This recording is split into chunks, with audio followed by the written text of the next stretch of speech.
টি-20 বিশ্বকাপ 2026 বাংলাদেশ ও পাকিস্তানের বয়কট এবং আইসিসির আর্থিক ক্ষতি। টি-20 বিশ্বকাপ 2026 আইসিসির ইতিহাসে সবচেয়ে বাণিজ্যিকভাবে গুরুত্বপূর্ণ আসরগুলোর মধ্যে একটি।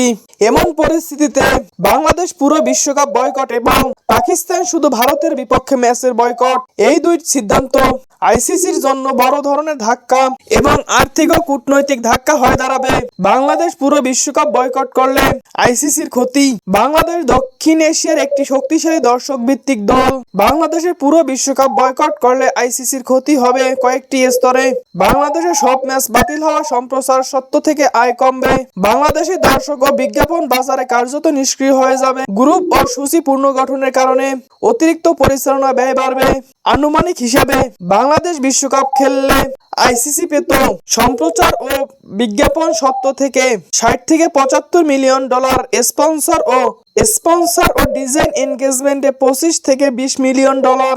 অর্থাৎ বাংলাদেশ পুরো বিশ্বকাপ বয়কট করলে আইসিসির মোট সম্ভাব্য ক্ষতি 75 থেকে 95 মিলিয়ন ডলার, যা প্রায় 820 থেকে 1040 কোটি টাকার সমান। পাকিস্তান ভারতের বিপক্ষে ম্যাচ বয়কট করলে ক্ষতি। পাকিস্তানের পুরো বিশ্বকাপ খেললেও যদি শুধু ভারতের বিপক্ষে ম্যাচ বয়কট করে, সেটাই হবে টুর্নামেন্টের সবচেয়ে বড় ধাক্কা। কারণ ভারত পাকিস্তান ম্যাচকে ঘিরেই সর্বোচ্চ টিভি রেটিং, সবচেয়ে দামি বিজ্ঞাপন স্লট, আইসিসির প্রিমিয়াম স্পন্সর চুক্তি। এই এক ম্যাচ থেকে আইসিসির প্রত্যাশিত আয় থেকে সম্প্রচার ও বিজ্ঞাপন সত্ত্ব থেকে 70 থেকে 90 মিলিয়ন ডলার, টিকেটিং ও ডিজিটাল প্ল্যাটফর্মে 10 থেকে 15 মিলিয়ন ডলার। ফলে পাকিস্তান ভারতের বিপক্ষে ম্যাচ বয়কট করলে মোট ক্ষতি দাঁড়াবে প্রায় 80 থেকে 105 মিলিয়ন ডলার। মোট ক্ষতি ও সামগ্রিক প্রভাব। এই দুই বয়কটে একসাথে কার্যকর হলে আইসিসি মোট সম্ভাব্য ক্ষতি পৌঁছাতে পারে 155 থেকে 200 মিলিয়ন ডলার পর্যন্ত।